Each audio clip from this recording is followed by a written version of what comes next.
Hello everyone, welcome to Maluka IAS. In this particular video series, we would be taking the previous year MCQs because what we feel is practicing the MCQs or testing yourself in the exam like temperament is the most important thing. That's why we are taking this particular series in which I would be taking the previous year MCQs related to economy. So let's take. First is with reference to India's decision to levy an equalization tax of 6% on online advertisement services offered by non-resident entities, which of the following statement are correct? So let me tell you one thing, it's just a demo. It's just a demo. We are showing like how we teach in Maluka IAS. We would be taking all these questions and the related topic very comprehensively so that कि आपको एक background knowledge हो जाए कि किस तरीके से किसी भी पर्टिकुलर टॉपिक को अप्रोच करना चाहिए और उसी अप्रोच के साथ हम मालूका आईएएस में टीच करते हैं. तो यहाँ पर first we need to know what is equalization tax.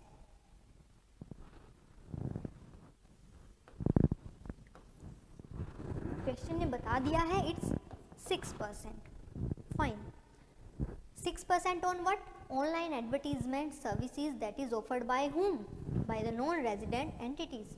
Which of the following statement is correct? First, it is introduced as a part of Income Tax Act.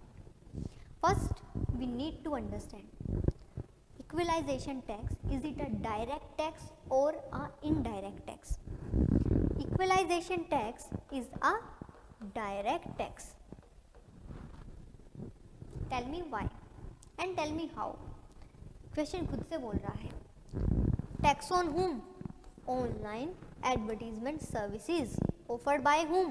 The non-resident entities. That means ये tax जिसके ऊपर levy किया जाता है वहीं से collect किया जाता है नॉन रेजिडेंट एंटिटीज उनसे. That means it's a direct tax. Okay. Now tell me, question क्या बता रहा है? क्या ये टैक्स इक्वलाइजेशन टैक्स क्या ये उनकी इनकम पर लगाया जा रहा है? टेल मी, क्या ये उनकी इनकम पर लगाया जा रहा है? नहीं, ये उनकी इनकम पर नहीं लगाया जा रहा है. ये उन एडवर्टीजमेंट सर्विसेज जो वो ऑफर कर रहे हैं उसके ऊपर लगाया जा रहा है. इसका मतलब ये इनकम टैक्स एक्ट 1961 में तो इंट्रोड्यूस नहीं किया गया. पहला पॉइंट ये. दूसरा पॉइंट ये कि ये जो इक्वलाइजेशन टैक्स है ये रीसेंट का एक फिनोमेनन है. रीसेंट का फिनोमेना है जिसमें कि हमें ये पता है कि अभी ऑनलाइन सर्विसेज जिस तरीके से बूम है उसी बूम की वजह से वो जो प्रॉफिट अर्न कर रहे हैं उस प्रॉफिट को एक तरीके से हम ये चाहते हैं कि उस प्रॉफिट में because what we are doing is we are providing a market. We are providing a market to these non-resident entities. That's why we want they must give some share of their profit. इसीलिए equalisation tax जो है वो लगाया जाता है. First statement जो है वो हो जाता है wrong. Next statement. Non-resident entities that offer advertisement services in India, they can claim a tax credit in their home country under the double taxation avoidance agreement. You need to understand this comprehensively. What is double tax avoidance system or agreement? Usually what happened is there is non-resident entity in our country. They are doing business. They are earning profit. On that profit they are paying tax. We could say corporate tax, and as we know corporate tax is a indirect tax. If it is an indirect tax, in that case, from that corporate tax, from that profit, these non-resident entities, they are taking their profit to their country, that is foreign country. They are taking this profit to their foreign country. In their foreign country, their profit would be considered as their income. If this profit earned by these non-resident entities in India would be considered as their income in their country. If it is considered as income in their country, they would be lying under their income tax. They have to pay income tax on that. Now, over this profit, they had paid corporate tax. Where? In India. Over this profit, over this income, they have to pay income tax. Where? In their foreign country. Let's say it's Mexico. Let's say this non-resident entity, it belongs to Mexico. In Mexico, they have to pay income tax. To avoid this situation, what we need to do is double tax avoidance agreement. That means we will do a settlement, Indian government and Mexican government. They would say that let's give kind of relaxation to these non-resident entities.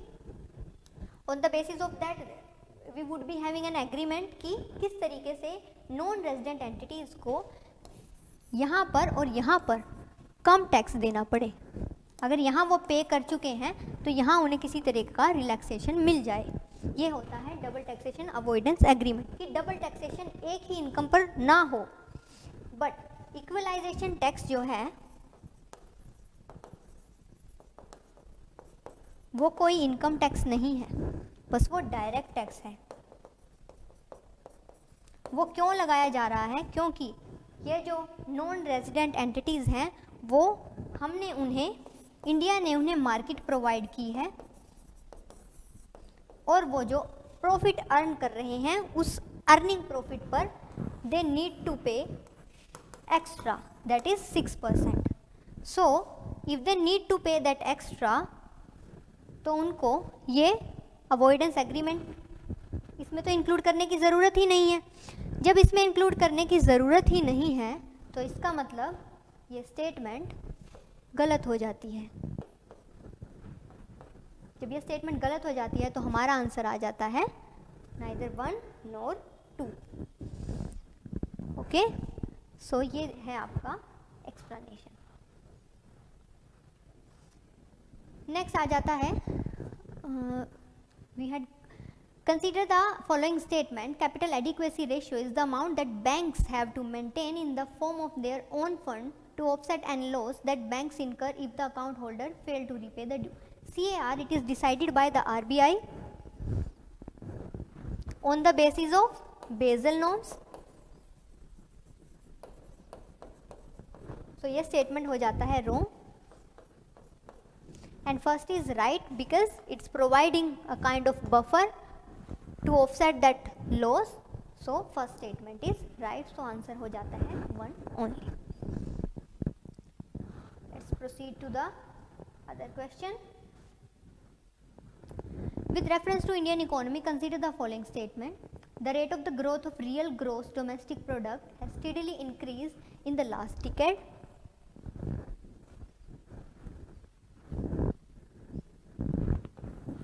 Next, the gross domestic product at market prices in rupee, it has steadily increased in the last decade. First, they are saying the rate of growth of real gross domestic product, it has steadily increased. We know 2015 में ये question आया था. 2015 to 2005, last decade, time span of 10 years. It is the last decade. 10 years के time period में हमें पता है in 2008 what happened? Recession.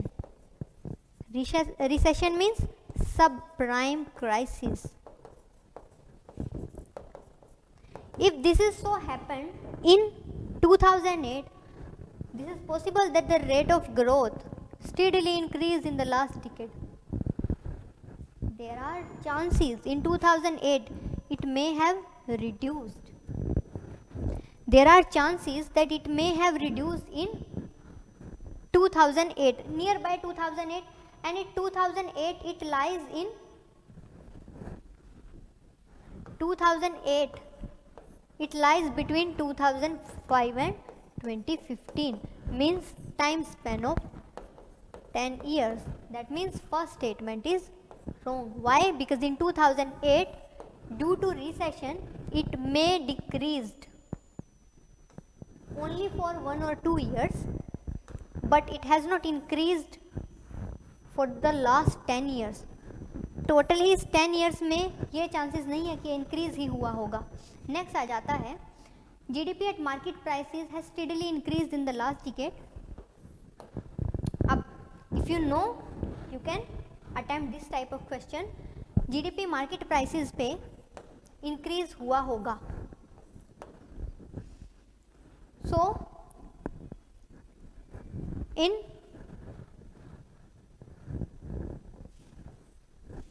In that time period 2005 से 2015 के दौरान मार्केट प्राइसेस पर ये होता है कि ग्रोथ जो है वो मार्केट प्राइसेस पे, बिकॉज मार्केट प्राइस जो है ड्यू टू इन्फ्लेशन वो बढ़ता जाता है, उसकी वजह से जो है ग्रोथ रेट जीडीपी का वो इंक्रीज होता होगा from last 1 decade. Okay, so इसीलिए इसका आंसर हो जाता है 2 only, because this statement is second statement is right. Next, the term marginal standing facility rate and net demand and time liability sometimes it appearing in news they are used in relation. As we know the marginal standing facility, as the name suggest, it's a kind of standing facility. Standing facility for what? For finance or money. Standing facility for what? For finance or money. It's providing to whom? Marginal standing facility is provided by RBI to whom? To commercial banks, so that वो अपनी liquidity position को बना सके. तो ये short term के लिए provide किया जाता है. Okay, next, net demand and time liability sometime appear in news. मुझे बताइए मार्जिनल स्टैंडिंग फैसिलिटी किससे रिलेटेड है? फाइनेंस से रिलेटेड, मनी से रिलेटेड.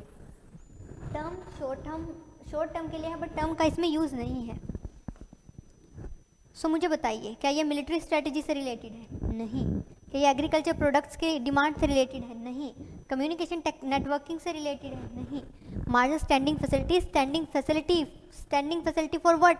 For finance. अब यहाँ आ जाते हैं डिमांड एंड टाइम लाइबिलिटीज. अगर आपका फिक्स अकाउंट है इन अ बैंक तो उसको बोलेंगे टाइम लाइबिलिटी. वाई? अगर आपको उस एफडी का बेनिफिट चाहिए तो आपको उस पर्टिकुलर टाइम पीरियड तक अपना अमाउंट बैंक के पास पार्क करके रखना पड़ेगा, मीन्स कि टाइम का लाइबिलिटी है. ऐसे ही अगर जो है आपका अकाउंट जो है करंट अकाउंट है जो कि किसी पर्सन ने सिर्फ आप ये बोल सकते हो कि सिर्फ ट्रांजैक्शंस करने के लिए ओपन किया है, उस केस में जो आपका लाइबिलिटी हो जाती है वो हो जाती है डिमांड लाइबिलिटी. जैसे ही आपने डिमांड किया यू गेट दैट अमाउंट, जैसे ही वहाँ से डिमांड आई आपको उसको वापस करना पड़ेगा. तो ये किससे रिलेटेड है? ये बैंकिंग ऑपरेशन से रिलेटेड है. तो इसीलिए हमारा आंसर हो जाता है ए, बैंकिंग ऑपरेशन. बैंकिंग ऑपरेशन यहाँ पर आपको नोट भी प्रोवाइड किए जाते हैं. नेक्स्ट आ जाता है the main objective of the 12th 5-year plan is inclusive growth and poverty reduction, inclusive and sustainable growth, sustainable and inclusive growth to reduce unemployment, faster, sustainable and more inclusive growth. देखिए, इसके बारे में मैं economic planning के बारे में आपको बताना चाहूँगी। इकोनॉमिक प्लानिंग जो है, there is a person M Visvesvaraya, उन्होंने अब एक बुक लिखा था जिस बुक का नेम था planned economy for India. Planned economy for India, जिसमें उन्होंने ये प्रपोज किया कि किस तरीके से हमें प्लानिंग करनी चाहिए and according to that planning हमें वी नीड टू एक्ट। उसके बाद जो है आइडिया हमें इवॉल्व हुआ कि दैट वी शुड प्लान, और उसी प्लान के अकॉर्डिंग हमें फिर अपना एक्टिविटीज़ को डिटरमाइन करना चाहिए। सो 5 ईयर के टाइम स्पैन में हमने प्लान्स निकाले। तो जो 5 ईयर प्लान था 1951 में जो है हमने स्टार्ट किया था, और जो 12th जो 5 ईयर प्लान था उसका टाइम पीरियड था 2012 to 2017। तो जो 2012 to 2017 का टाइम पीरियड था, उस टाइम पीरियड में हमने 12th 5 ईयर प्लान को लेकर आए थे। अब आप सभी को पता है कि आफ्टर 2000 एक नीड जो हमने फील की, वो नीड ये थी कि हमें किस तरीके से सस्टेनेबल ग्रोथ की ज़रूरत है। Sustainable growth in the sense कि हम चाहते हैं कि हमारी जो ग्रोथ हो वो ऐसी हो कि वो कमिंग जनरेशन के लिए भी सस्टेन करके हम रख पाएँ। इंक्लूसिव ग्रोथ हो, इंक्लूसिव ग्रोथ ऐसी ग्रोथ हो कि जहाँ पर डेवलपमेंट हो ऑफ ऑल दी सेगमेंट्स, ऐसा ग्रोथ जिसमें कि हर एक सेगमेंट का अपना एक पार्ट है।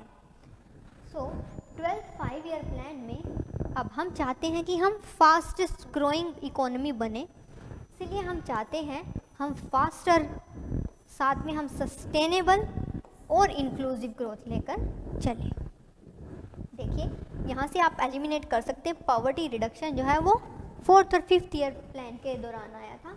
इंक्लूसिव और सस्टेनेबल ग्रोथ यहाँ पर भी है, और टू रिड्यूस अनएम्प्लॉयमेंट जो है, इस पर काम काफ़ी पहले से चला आ रहा था।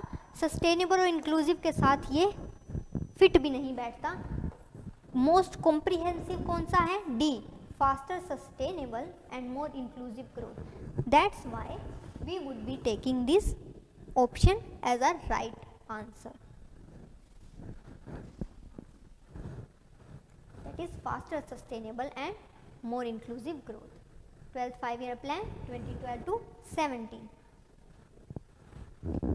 Okay, thank you for your time. Thank you.